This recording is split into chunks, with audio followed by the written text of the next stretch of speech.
Obrigado, Sr. Presidente. Sobre esta execução orçamental de janeiro, efetivamente, não há muito a dizer.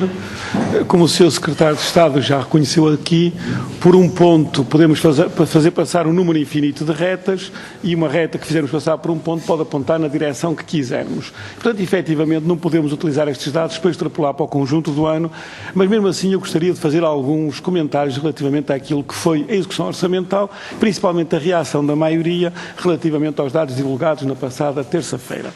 O Governo, isto é óbvio, tem desenvolvido uma intensa campanha de sinais positivos nas últimas semanas, tentando fazer crer aos portugueses que os sacrifícios que lhes foram impostos no âmbito da política do Governo, da política da Troika, estão a produzir resultados e que a situação vai melhorar ou está a melhorar. E o Governo não consegue resolver uma contradição. Enquanto faz este discurso dos sinais positivos, esquece ou não quer ver a realidade de que o dia-a-dia dos portugueses, a vida dos portugueses está pior, cada vez pior, os portugueses passam por inúmeras dificuldades, mais de 200 mil portugueses tiveram que emigrar nos últimos anos para procurar um futuro que o Governo e esta política lhes nega e obviamente que esta campanha de sinais positivos não é alheia ao facto de muito em breve irmos ter eleições para o Parlamento Europeu e o Governo faz aquilo que costuma fazer antes das eleições, tenta manipular dados, fazer interpretação errada, abusiva dos dados, no sentido de criar uma imagem mais positiva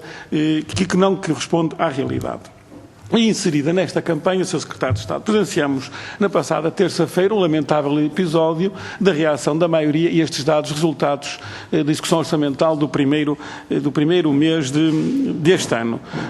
Pela voz do deputado Duarte Pacheco, que se entusiasmou e disse, e vou tentar citar, que sobem todos os impostos, o que evidencia a recuperação da atividade económica. Isto é claramente abusivo, como se, e o Secretário de Estado já reconheceu aqui, como se os dados de janeiro da execução orçamental permitissem extrapolações para todo o ano. E, aliás, a este propósito, gostava até de ler aqui a primeira frase do relatório do TAL sobre esta matéria. E a primeira frase, o relatório começa assim: a execução orçamental do primeiro mês do ano não permite extrapolações para o conjunto do ano, o que é uma evidência, mas parece que a maioria, na terça-feira, quando viu os resultados da execução orçamental, se esqueceu no seu afã de contribuir para a campanha dos sinais positivos. E, portanto, havia que recomendar à maioria que tenham em conta esta verdade evidente, que os dados da execução orçamental de janeiro não podem ser extrapolados para o conjunto do ano, nem se podem tirar conclusões disto para o conjunto do ano. Obviamente que a importância da informação da execução orçamental cresce ao longo do ano,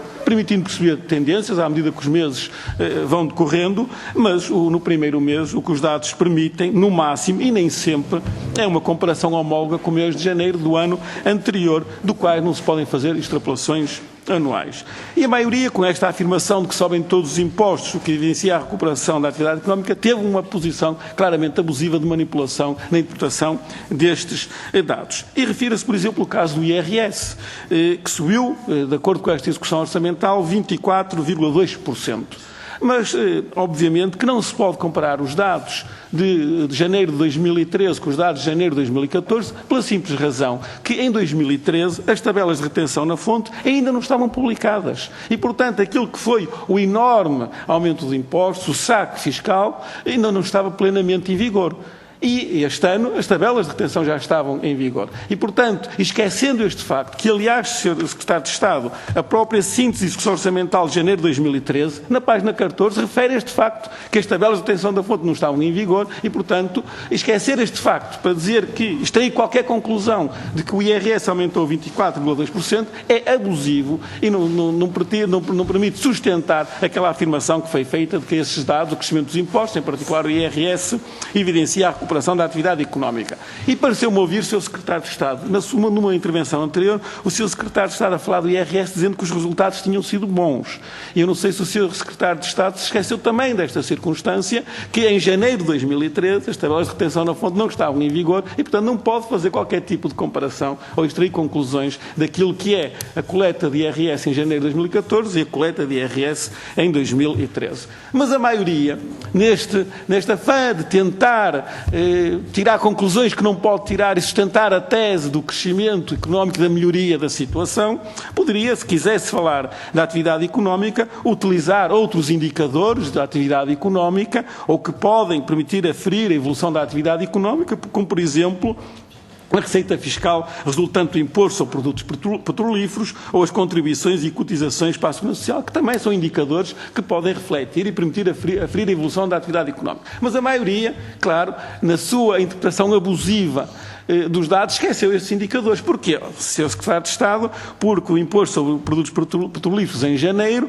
comparativamente a janeiro de 2013, portanto a comparação homóloga, desceu 8,9% e as contribuições e cotizações para a Segurança Social caíram 1,8%, e obviamente isto não corrobora aquela tese dos sinais positivos que a situação está a melhorar. Portanto, a maioria sacudiu isto para baixo do tapete e preferiu apenas falar do IVA ou do IRS. Para concluir, Sr. Portanto, vou concluir, Sr. Presidente, para dizer que obviamente não se podem extrair conclusões. As conclusões que a maioria extraiu relativamente a estes dados, que ela estaria a evidenciar, a corroborar a tese do Governo de uma recuperação económica, é completamente abusiva, é uma fraude e destinava-se a manipular a opinião pública e, com certeza, tendo em conta que muito em breve teremos eleições para o Parlamento Europeu e a maioria tenta passar uma ideia errada, esquecendo que a realidade que os portugueses vivem no dia-a-dia não tem nada a ver com este discurso que a maioria todos os dias pratica.